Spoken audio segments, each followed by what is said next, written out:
right, welcome to episode of Beer, Bacon, and Bros. As always for the hockey videos, you have me, Alex, and Chris. The other two guys kind of step away on this one just because they don't follow as closely as we do, so they just don't feel like they don't want to just be pretty faces on the videos. So yeah, I mean, they're getting ready to be married, each of them. So they can't put themselves out. They're not married to each other though. That'd be great to have a Beer, Bacon, and Bros wedding. It would. I feel like those two would be a very good couple though. Yeah. But we're going to talk about the upcoming NHL season. We are officially down to the single digits of being away from regular season hockey. Super excited. But before we talk about that, if you don't mind just commenting on our videos, subscribing if you don't mind, liking, sharing, do whatever. Just help us boost our page. It's pretty easy, quick, simple, and we're not going to be blasting you with a bunch of different notifications or emails or anything like that. We're not that kind of people. But let's jump right into it. We're going to kick it off with the Atlantic Division. Heavy favorites out of the Atlantic Division is, of course, the Toronto Maple Leafs, followed by the Bruins and then the Panthers.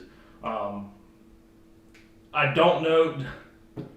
It's hard to just root for Toronto, dude. It's like the Toronto easy curse. I think it's easy to root for Toronto. It's hard to watch them fail in the playoffs every year. Yeah, and I guess what we're really going after is who can win the Atlantic, and I mean they can win the Atlantic. What are they going to do after that? Yeah, is where I think that wheels fall off on that bus. Yeah, I mean Boston. You would have looked at Boston last year with the incredible run they had, and feel like this is a team that's going to not only be able to win the Atlantic, but then move deep into the playoffs and go after that cup.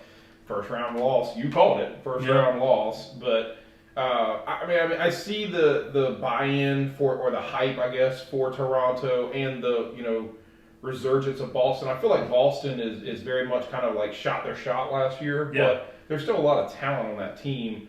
I'm interested to see how the Lightning rebound. It's been a couple of years since we've seen the Lightning be successful. Is the run over for them, or are they just now kind of like settling into a mediocre? Yeah. The big question for me is the Bruins. There's a lot of talent turnover. Yep. Still a very talented team, but nowhere near the same makeup as they were last season. So you got a fresh team. So that's gonna be weird for them to figure that out. See if the guys jive well.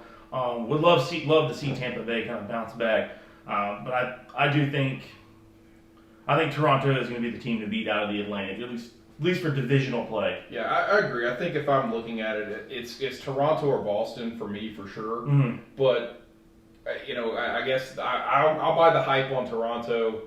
I think Boston is definitely the second best team, and for me, like I said, I would love to see if Tampa makes a statement here this year and decides to get back into winning the division and playing postseason hockey, or whether it's kind of just settling into that mediocre spot for them. So. If you were going to pick a deep sleeper out of this, I know we've seen some odds where, the Sabres or the Senators are the kind of the fifth team in this setup.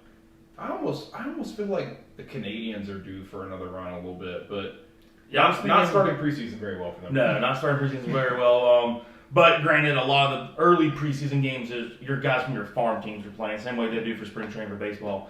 I think Montreal, and then I'm going to go with Florida. I think that'd be getting the great state of Florida, the Sunshine State, and then deep run the hockey again, because it's always cool when you see Vegas and Florida in the postseason. It's just the mentality of like two of the hottest places in America have some great hockey going on right now. Yeah. So that's true. But I think the Canadians are due for another run again. And then just the Panthers, you got to watch out for them. I think they're going to be sneaky. Florida's a good bet. I think Florida's a good bet. That's a team that had a lot of success last year. So. I think it's gonna be a team that you won't realize they're doing good until you look at the standings and be like, oh, okay. They are pretty good. Sneaky good. Yeah. Miami actually supports hockey. Yeah. So, sweet. Well, hit us in the comments. Let us know who you think's winning the the Atlantic Division of the Eastern Conference here in 2023-24. And as always, we appreciate you. Like, comment, subscribe.